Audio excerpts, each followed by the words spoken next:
What happens when the man who built a deli empire from nothing shows up as a trainee and gets blamed for the store's slow sales? Patrick Monroe had always believed in rolling up his sleeves. He started with a food cart outside a train station when he was 23. Now, 15 years later, he owned 6 delis across the state. Business was steady, profits were solid, but something had started to feel off. 2 of the stores had been underperforming for the last quarter, and one in particular, store 4 in Southgate, had been showing weird numbers. Sales were down, yet foot traffic was the same. The weekly reports from the He'd never met most of the front-line workers in that store. The location had opened during the pandemic, and he'd only ever seen it at night during drive-bys. It was a good setup for going undercover. Patrick went all in. He grew out his beard, threw on a pair of thick-rimmed glasses, and wore an old hoodie with a faded local college logo. He signed up for a temp agency that handled food service placements and had them assign him to the deli. Since the store had been short-staffed for 3 weeks, 2 people quit, one on vacation, it wasn't hard getting in as a trainee. No one at Southgate had ever seen him. That's how he liked it. "Name?" the assistant manager asked as he walked in on Monday morning. "Peter." "You're the temp, right? Good, we're drowning." She looked exhausted. Early 30s, hair in a messy bun, apron already stained. "I'm Rachel, follow me, and don't touch the slicers unless someone trains you." He nodded, got it. The store was clean but stiff. There was no energy, no music. 2 workers behind the counter looked half asleep. Customers stood in line, checking their phones, no one smiling. Patrick noticed a young girl stacking bread trays near the back. She looked about 19, nervous but focused. "Who's the manager today?" Patrick asked, wiping down a prep table. Rachel pointed without looking. "Terry, he's in the office." Patrick caught a glimpse through the small office window. A guy in his late 40s, button-up shirt, chewing on a pen cap while staring at a screen. He didn't come out once during Patrick's first 2 hours. By noon, the lunch rush started. Patrick did what he could, cleaning tables, restocking cups, handing out napkins. The others barely spoke to him. The girl near the bread trays, she was everywhere. Helping customers, running food, clearing trash. Quiet, but always moving. Right around 1:30, Patrick heard raised voices near the back. "I said I don't want excuses." Terry's voice was sharp, cutting through the hum of the kitchen. "I wasn't making excuses," the girl said, barely audible. "Well, you sure sound like you are. Sales suck this week and you're slow. You're supposed to be learning, not dragging us down." Patrick rounded the corner and saw Terry standing over the girl, voice raised, finger pointed. The girl's face was flushed. Her hands were shaking. Rachel stepped in quickly. "Terry, come on, it's just her second week." "I don't care if it's her first hour," Terry snapped. "She's costing us customers." Patrick stepped forward. "Wait, how's she costing you anything?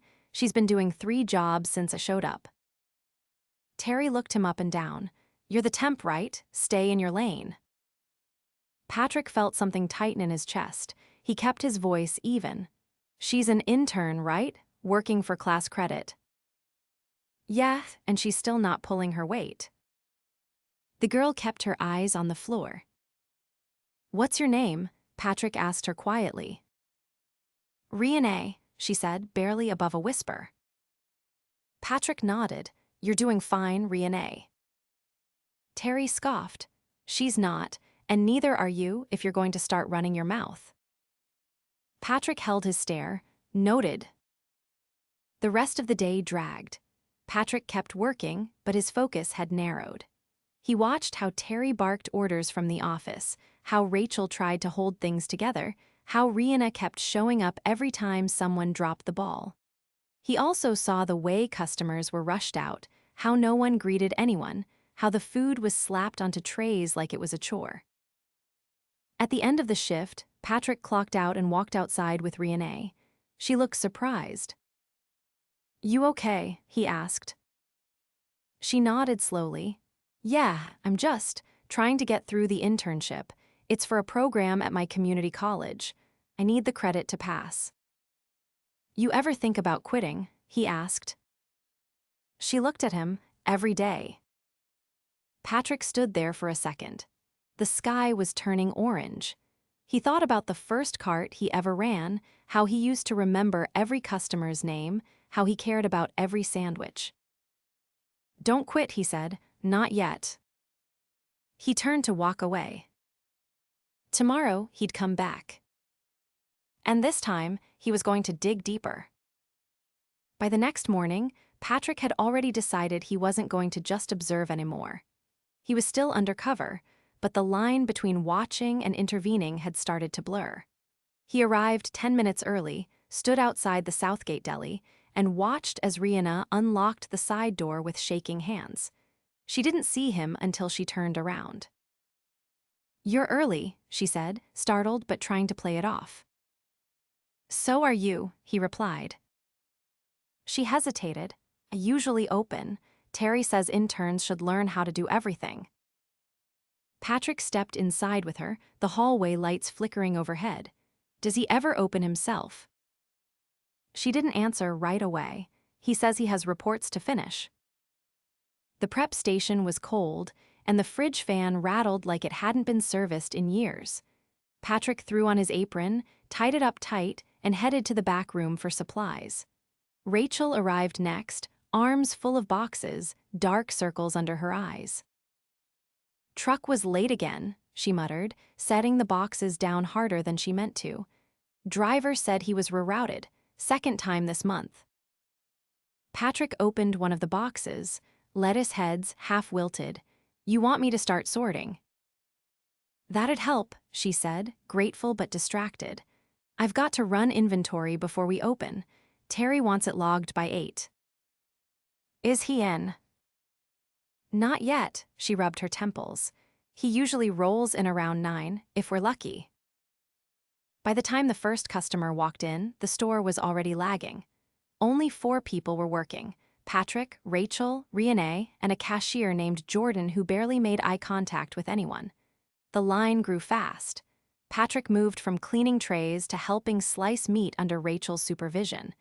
Reina worked the prep line, assembling sandwiches with focused urgency. She didn't speak unless spoken to. At 8:30, Terry walked in with a coffee in one hand and his phone in the other.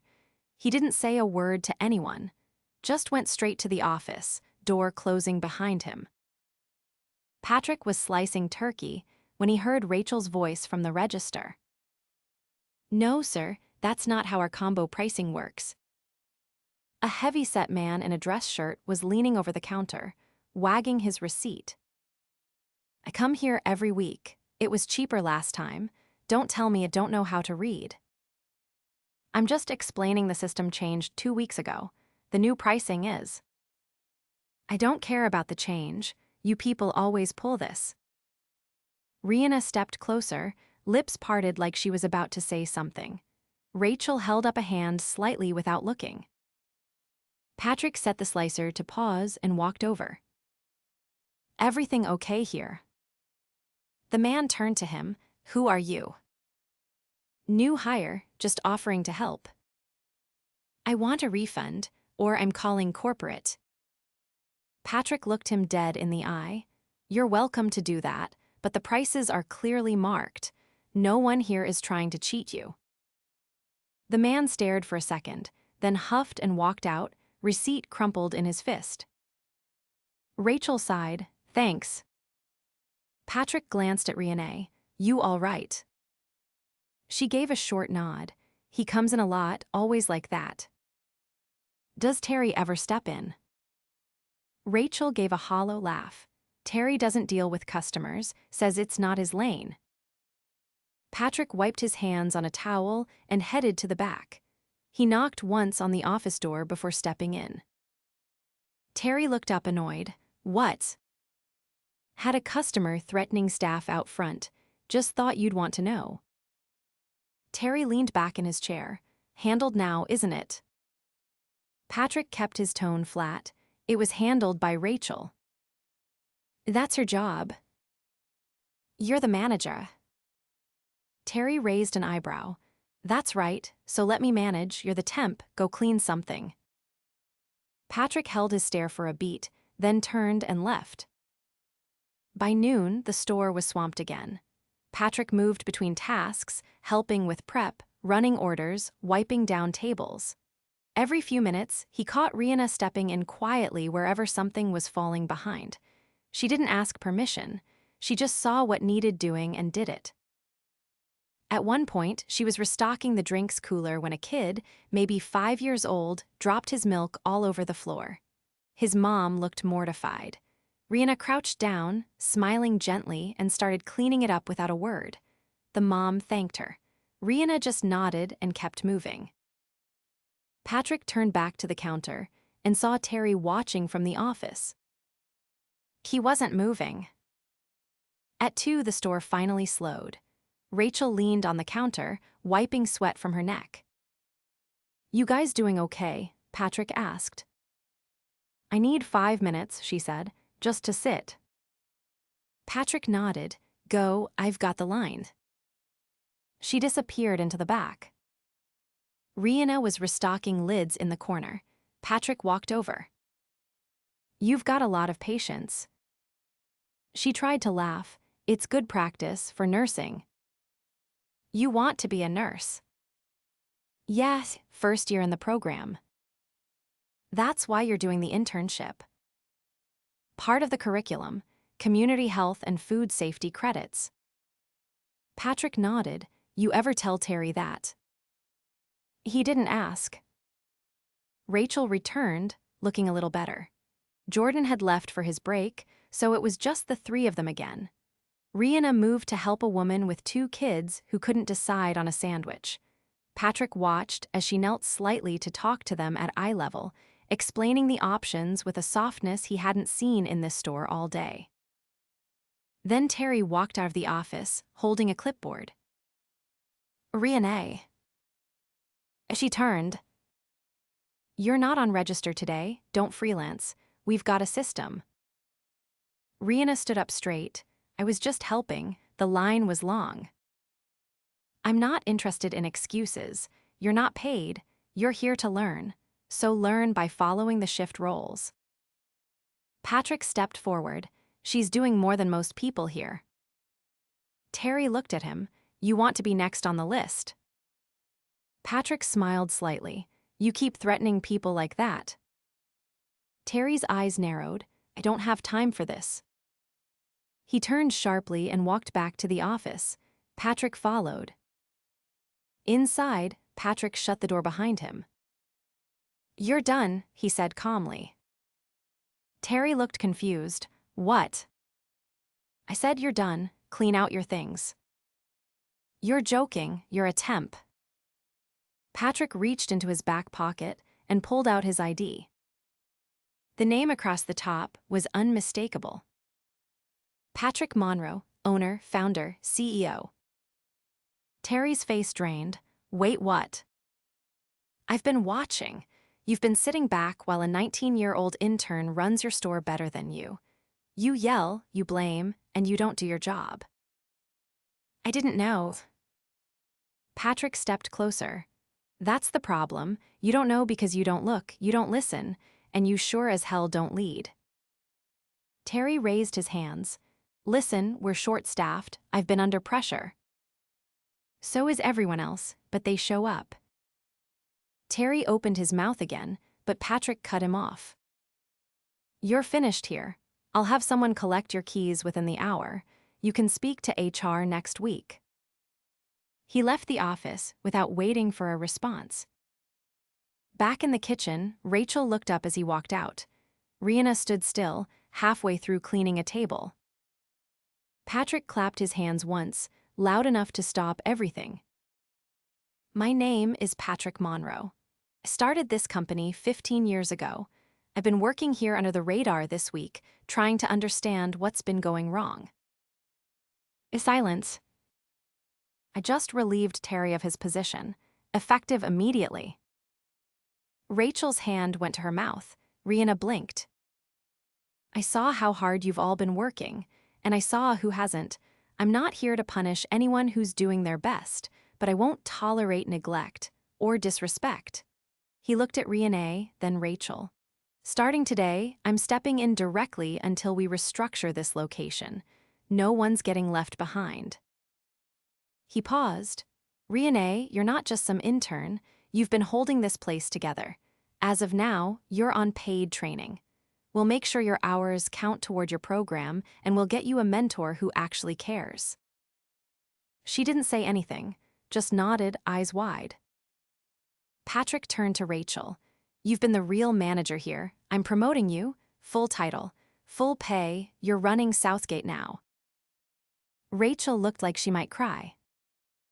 Patrick exhaled. We're going to fix this, together.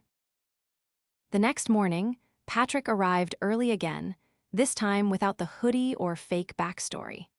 His ID badge was clipped plainly to his polo shirt, and when he stepped into the Southgate Deli, the few employees already prepping froze for half a second before returning to their tasks. Rachel was in the back corner, going through the delivery manifest with a clipboard in one hand and a pen tucked behind her ear. She looked up when she saw him and gave a small nod, not one of greeting, but of understanding. The kind of gesture you give when someone shows up after promising they would, and then actually does. Truck was late again, she said. Half the produce orders missing, and we're down to one box of gloves. Patrick took a breath. I've got corporate rerouting some of the supply chain, but for now we work with what we've got. He looked around. Who else is in today? Jordan called out. Reina's on her way. I've got Leo from the downtown store covering for a few hours, but he's only here until 12:30. Patrick nodded. All right, let's set the line up for speed. We're not losing the lunch crowd again. They got to work. Patrick tied on his apron and took shift on the slicer without fanfare. Rachel set up the prep line, and by the time the store opened, Reina had arrived and was helping unload cups at the self-service station. She gave Patrick a quick glance, unsure how she was supposed to address him now, but he just nodded and handed her a fresh roll of labels. As the morning wore on, Patrick watched the flow. The gaps were obvious now that he wasn't observing in secret. The register layout made checkout slow. The drink cooler didn't match the order flow, and the back kitchen was a maze of stacked boxes and poor labeling. At 10:15, a woman in a blazer walked in and bypassed the line, heading straight for Patrick. You Monroe. Patrick wiped his hands and stepped out from behind the counter. Yeah, you must be from HR. Nicole Dunn, I've got Terry's files here. She held up a black folder. Already spoke to legal, no pushback. He signed the exit paperwork this morning. Any issues? None worth slowing you down. He wanted to argue about his reputation, but there's not much to argue when the system logs show he hadn't clocked in before 9 for over 2 months. Patrick exhaled. Thanks for moving fast. Nicole nodded. I'll be in the back if you need anything else. By 11, Leo had settled into the rhythm of the store, working the grill with quiet efficiency. Rachel seemed surprised by how smoothly things were running despite being short-staffed, but no one said it out loud. They were too busy trying to hang on through the first real lunch rush of the week. A group of high school students came in just after 11:30. Loud, hungry, impatient. Reina handled them without flinching, handing out menus, suggesting combos, even offering to split sandwiches for 2 of them who couldn't decide. Patrick watched the way she moved, not rushed, but deliberate, not smiling out of obligation, but because she wanted to help. Then the man in the corner started raising his voice. Excuse me, can I get some help here? Patrick turned.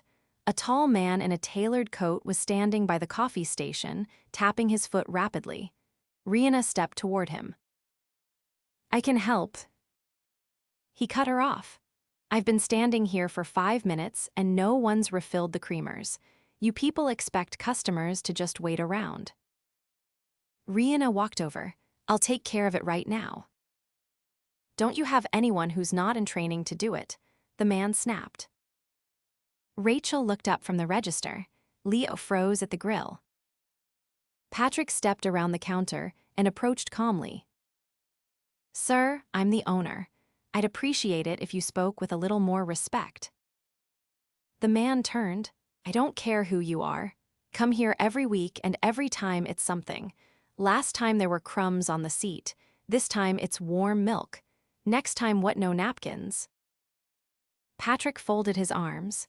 You're welcome to give us feedback, but you don't get to insult people who are doing their jobs.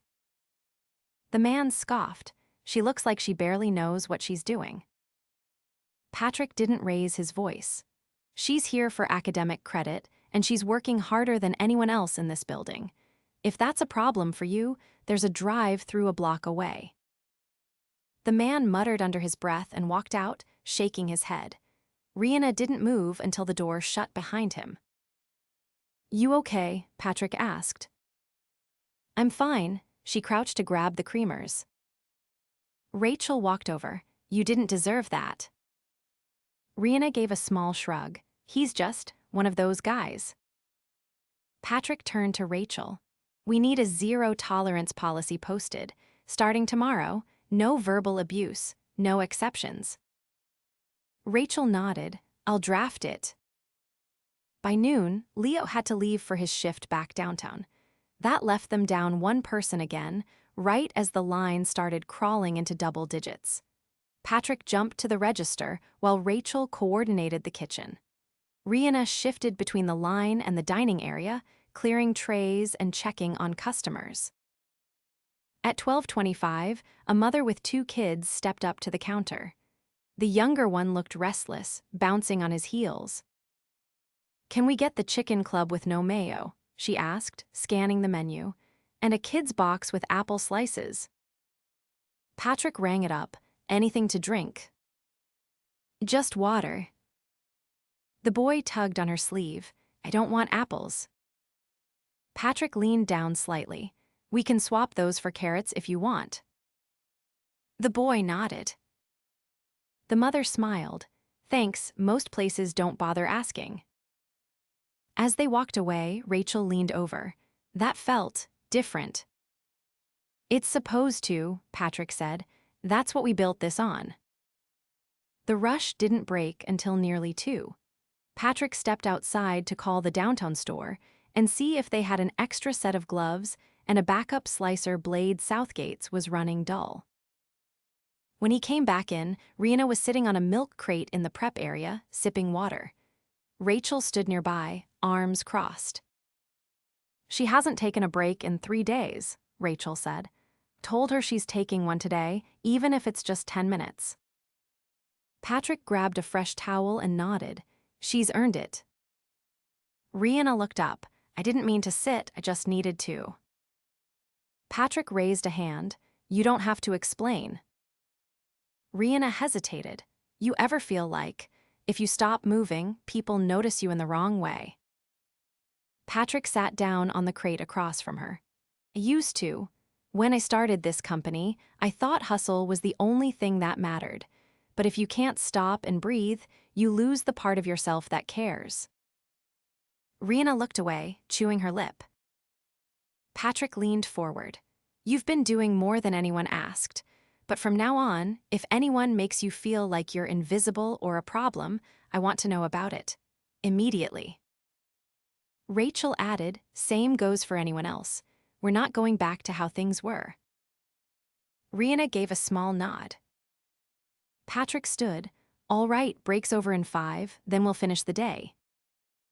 He spent the last 2 hours reorganizing the stockroom with Rachel.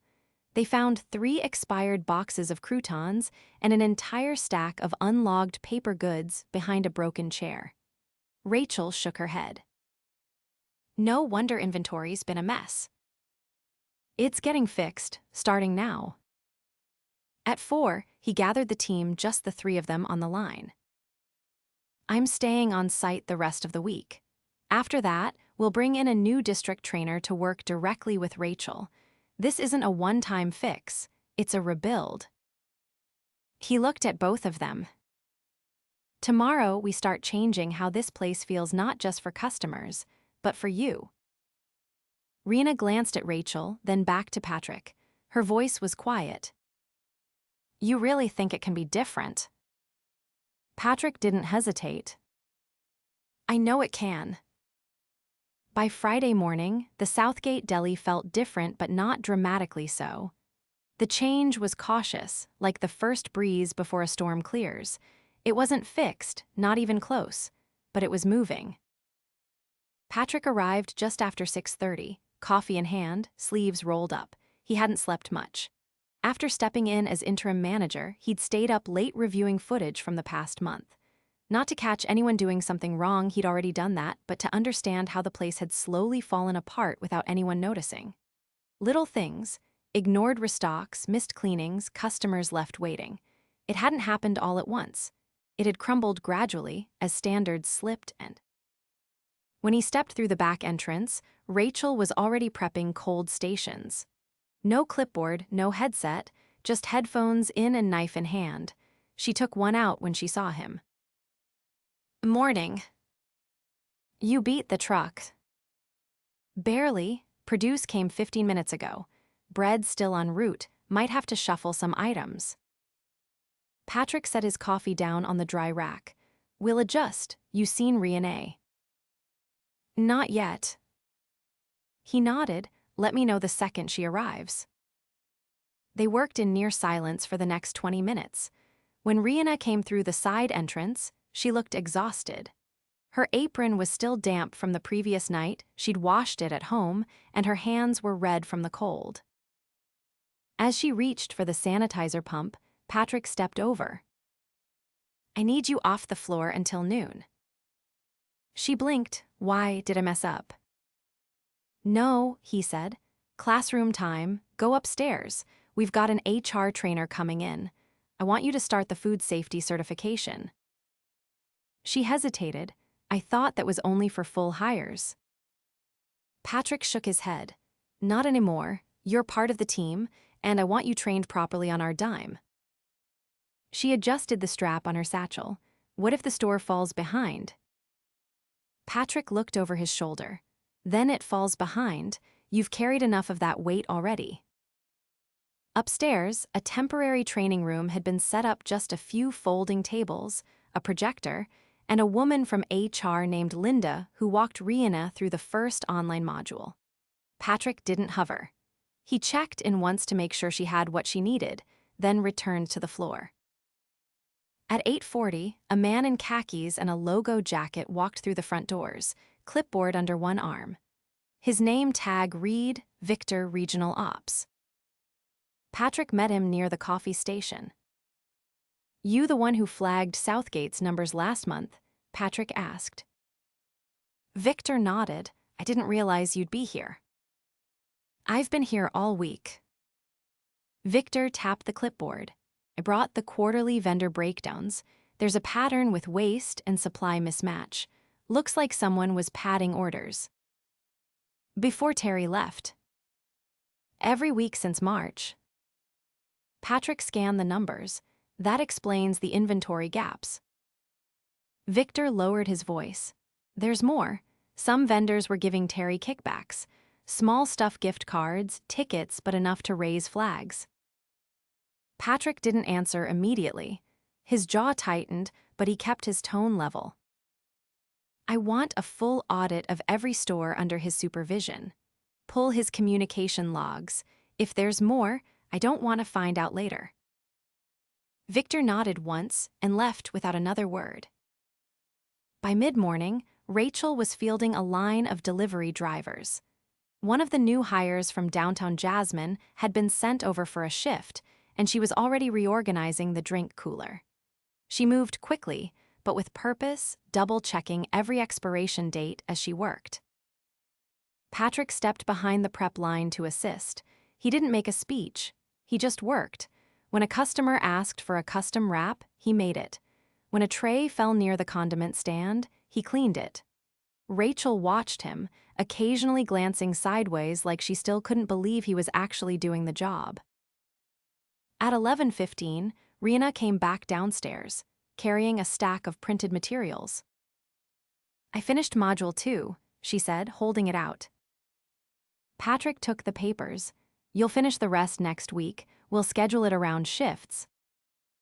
She looked surprised. "I thought I'd have to do it all at once." "You shouldn't be expected to rush through training just to keep the store afloat." She nodded slowly, then stepped back onto the floor. By noon, the Friday lunch crowd had fully arrived.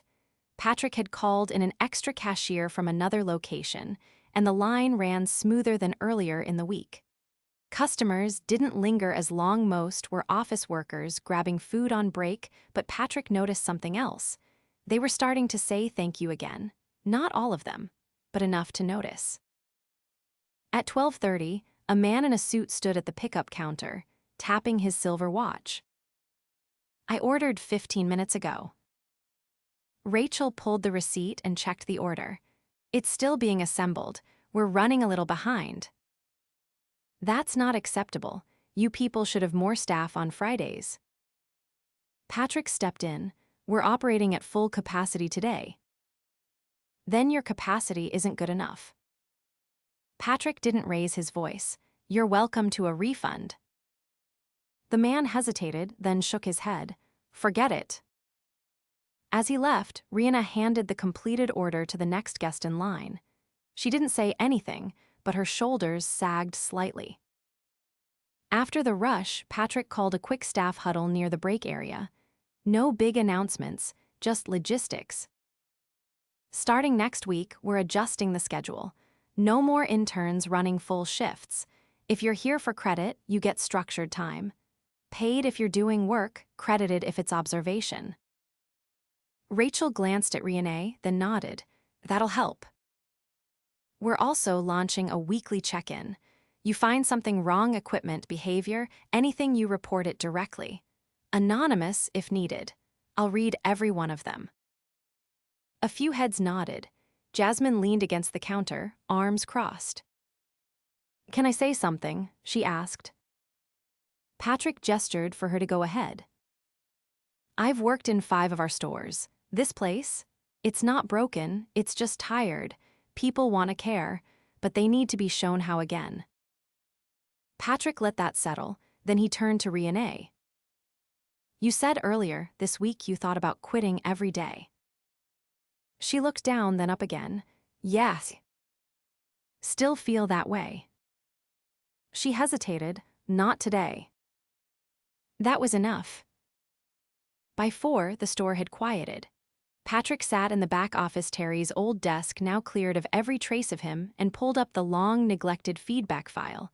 Dozens of unread customer reports. He clicked through them slowly, logging patterns, long wait times, staff rudeness, inconsistent orders, nearly all from the past 6 months.